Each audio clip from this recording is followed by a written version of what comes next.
Na duhet të shfuqizojmë ligjin për investimet strategjike, që është diçka për të cilin kemi disa kohë që kemi rënë dakord sepse ky ligj e ka përmbushur misionin e vet. Na duhet të shfuqizojmë ligjin për investimet strategjike, që është diçka që kemi kohë që e mendojmë sepse ky ligj e ka përmbushur misionin e vet. Përkthimi, nuk është për gjithë ky ligj, nuk është për mua ty, nuk është për askën tjetër. Ky ligj u vendos për Xharet Kushnerin personalisht. Këtij tipit ja dham lejen, hiqe ligjin tash. Që është ekuivalenti që dikush të jetë i favorizuar nga ligji, domethënë si për shembull ti je i favorizuar nga ligji, ti ke bën një vjedhje, edhe ditën që do të gjykojmë ty, heqim ligjin që vjedhja është e paligjshme. Të nxjerrim ty nga burgu dhe vëm prap pastaj. Këtë janë të pa me sytë ton live. Kur bëhet fjalë për ligjin tjetër, nuk kemi asgjë për të shfuqizuar, por na duhet ta trajtojmë ligjin mbështetur në të gjitha standardet evropiane. Ligji për zonat e mbrojtura është një nga ligjet më të mira që kemi. Është një ligj për të cilin kemi punuar shumë fort për ta hartuar. Ndërsa për sa i përket ligjit tjetër për zonat e mbrojtura, nuk ka asgjë për të shfuqizuar, do mundohemi ta editojmë, ta ndryshojmë sadopak që të përshtatet me kërkesat dhe ankesat që pati rezoluta e Bashkimit Evropian, që ishte kundër ligjit, edhe i dha për paralajmërim, do mundohemi ta editojmë, por nuk do shfuqizojmë sepse është një nga ligjet që na duaj më shumë nga të gjithë, nuk ekzistonte më përpara, ne vum tash, plus ne kemi punuar shumë për ta hartu. Është diçka që e kena bë punën shumë. E para herë më zemra, keni gjuhë për ChatGPT se ta bë për 10 minuta hartimin. E para, e kupton. Dhe e dyta më zemra, e keni parasysh si ju thash herën e parë që ka ndryshuar ligjin në një mënyrë që t'ia japi lejen Xharet Kushnerit, tash leja për ndërtimin në zonat e mbrojtura do vazhdoi ti duhet, sepse do më e bën ndërtimin.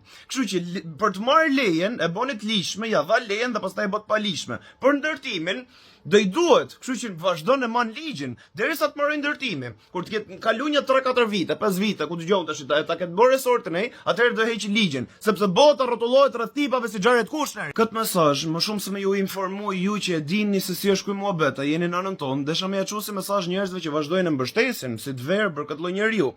Ky është ekuivalenti, o zemër, kjo që po ndodh tash, është kjo që po shef me sytë tu, live duke ndodhur, se ndodhi dje. Kjo që po shef këtu, o zemër, është ekuivalenti i të ardhurit Xharet Kushnerit këtu, edhe i bën pika fëmijës tat, gruas tate, familjes tate, nonës tate, motrës tate, edhe pastaj ai nuk ha burg. Bile masa ha burg ti që e gjykon këtë njeri, sepse ndryshon ligji rrotull ti. Edhe i del nga burgu e ndryshon prap siç ishte. E kupton? Si të ndihesh më zemra, e kupton? Këta nuk janë t'ja bë familjes tate, po janë t'ja bë tokës tate, për çfarë vdiqën para arcit e tu.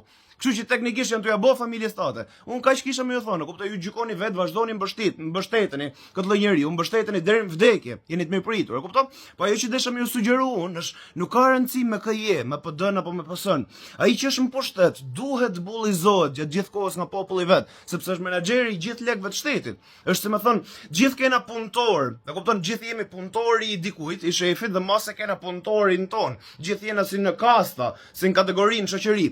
Edi Rama posti kryeministrit është ai që është drejtuesi, por nuk është mbreti, është thjesht menaxheri i përgjithshëm. Ai supozohet të jetë posti që është nën të gjithë shqiptarët, nën lypsat, nën të pastrehet, nën pensionistët që janë të vujt për bukë. Nuk vlen dot ilaçe. Ai supozohet të jetë në poshtë të gjithëve.